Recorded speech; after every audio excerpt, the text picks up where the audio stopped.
আসসালামু আলাইকুম। Radical engineering থেকে সবাইকে আবার স্বাগতম জানাচ্ছি। তো আজকে একটা বিশেষ বিষয় নিয়ে আমরা একটু ভিডিওতে আসছি। এটা হচ্ছে এই আমার এখানে যে সেটআপটা করা আছে, এটা হচ্ছে একটি গ্রোয়াট ইনভার্টার দিয়ে আপনার অন গ্রিড হাইব্রিড সেটআপ। এটা হচ্ছে আপনার গ্রোয়াটের SPE 12000 ES। এটা আপনার আমি এখানে যে কানেকশনটা দেওয়া হচ্ছে, এটা হচ্ছে একটা 5 কিলোওয়াটের ব্যাটারি আর হচ্ছে একটা 12 কিলোওয়াট ইনভার্টার। আর ছাদে আমার 3600 ওয়াটের প্যানেল আছে।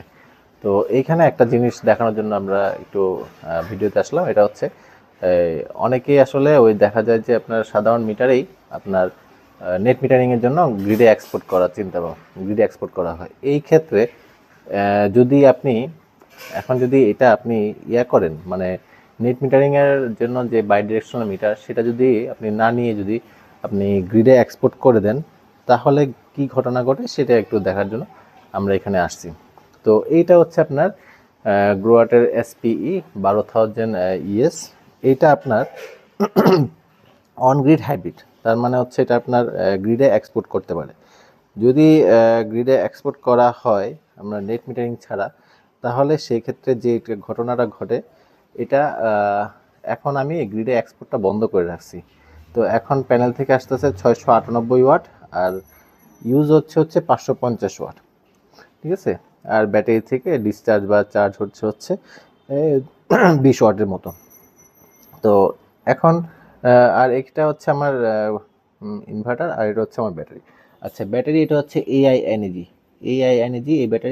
এই ব্যাটারিতে কিছু সুবিধা আছে, সেটা হচ্ছে এটাতে কতটুকু লাইফ সাইকেল ব্যবহার করা হচ্ছে সেটা এখানে দেখা যায়। যদি আমি করি, এই যে নেক্সট বাটন দিই, তাহলে এখানে দেখা যাচ্ছে হচ্ছে ব্যাটারি ভোল্টেজ 53.80, SOC মানে স্টেট অফ চার্জ হচ্ছে 100%, আর কারেন্ট হচ্ছে 0 এম্পিয়ার। যেহেতু ব্যাটারি ফুল চার্জ এবং সম্পূর্ণ কারেন্ট সোলার থেকে যাচ্ছে, তাহলে সেই ক্ষেত্রে ব্যাটারিতে চার্জ বা ডিসচার্জ হচ্ছে না।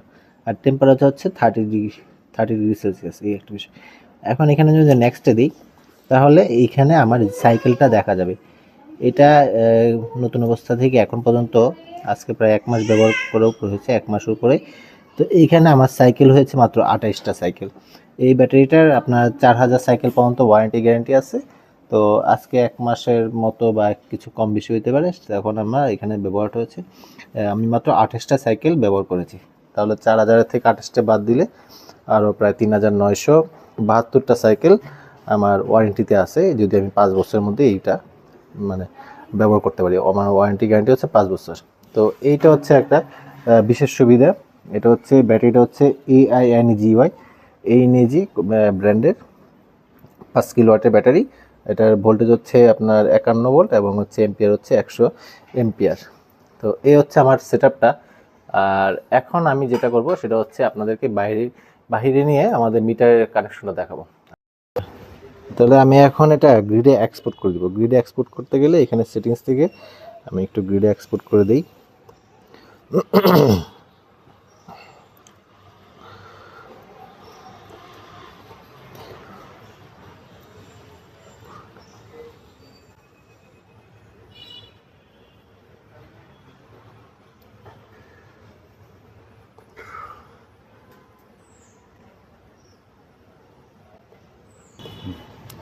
তাহলে গ্রিডে এক্সপোর্ট করার জন্য আমি সেটিংস থেকে মোবাইলে এই যে ফিট টু গ্রিড এনেবল, এটা ডিজেবল করা আছে, আমি গ্রিডেবল থেকে এনেবল করে দিলাম।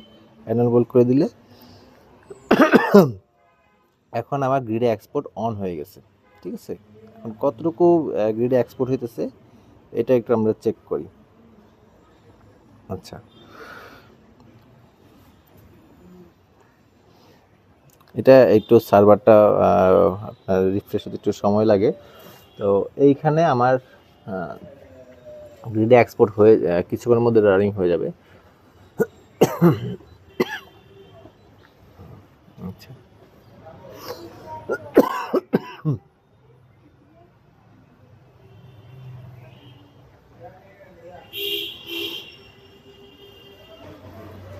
আচ্ছা, এখন আমার গ্রিডে পাওয়ার এক্সপোর্ট হচ্ছে।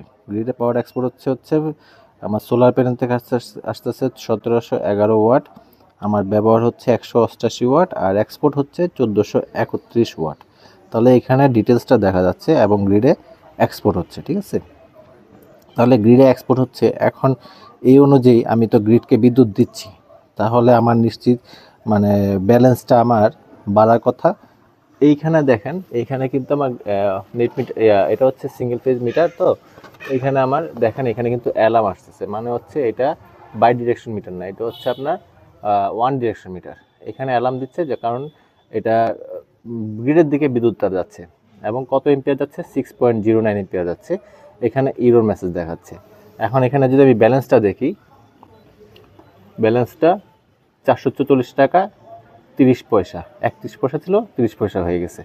আবার কিছুক্ষণ পরে দেখি, আরও একটু দেখি, এই যে 444 টাকা 27 পয়সা। তার মানে আমি গ্রিডে যে বিদ্যুৎটা এক্সপোর্ট করতেছি সেটা কিন্তু এটা প্লাস না হয়, এটা হচ্ছে মাইনাস হচ্ছে। তো এই হচ্ছে মূলত বিষয়। আপনারা যদি কেউ গ্রিডে নেট মিটারিং করেন, গ্রিডে বিদ্যুৎ এক্সপোর্ট করেন, তাহলে সেই ক্ষেত্রে আপনার স্পেশাল নেট মিটারিংয়ের মিটার পাওয়া যায়। এটা বিদ্যুৎ অফিসের সাথে যোগাযোগ করে নিতে হয়। তাহলে শুধুমাত্র আপনি বাসা বাড়িতে শুধুমাত্র যদি অন গ্রিড মানে নেট মিটারিং দেন ছাড়া যদি আপনি অন গ্রিড ইনভার্টার ইনস্টল করেন এবং শুধুমাত্র বিদ্যুৎটা করার জন্য দেন, এক্সপোর্ট করার জন্য, তাহলে সেই ক্ষেত্রে আপনার উপকার না হয়ে অপকারটাই বেশি হবে। কারণ আপনি গ্রিডে যে বিদ্যুৎটা পাঠাচ্ছেন সেটা আপনার মিটার মনে করবে হচ্ছে এটা আপনি ব্যবহার করতেছেন, সেই অনুযায়ী আপনার ব্যালেন্সটা সবসময় কমতে থাকবে। এই হচ্ছে বিষয় আর কি। তো এটা হচ্ছে বেসিক ধারণার জন্য আমি এই ভিডিওটা করলাম, শুধুমাত্র আপনাদেরকে একটু বোঝানোর জন্য যে নেট মিটারিং আসলে যে কোনো মিটারে করা যায় না, সেজন্য আপনার বাই ডিরেকশনাল মিটার লাগে। সেটা হচ্ছে আপনার বিদ্যুৎ অফিস থেকে অনুমোদন নিয়েই করতে হয়। আর আপনারা যদি নর্মাল মিটার দিয়ে আপনারা গ্রিডে এক্সপোর্ট করার জন্য মানে নেট মিটারিং ইনভার্টার কী বলে on grid inverter set up করেন এবং গ্রিডে এক্সপোর্ট করেন, তাহলে সেটা আপনার বিদ্যুৎ বিল কমাবে না, উল্টো বাড়াবে। এই হচ্ছে বিষয়টা আর কি। তাহলে আজকে এ পর্যন্তই। আপনারা সবাই ভালো থাকবেন এবং যে কোনো সোলার রিলেটেড আপনার যে কোনো কিছুর জন্য পরামর্শ বা solar on grid hybrid inverter এইসব ইনভার্টার যদি দরকার পড়ে আমাদের সাথে যোগাযোগ করতে পারেন। আমাদের ডিসক্রিপশনে টোটাল মানে আমাদের ঠিকানা এবং নাম্বার দেওয়া আছে। সবাই ভালো থাকবেন। আল্লাহ হাফিজ।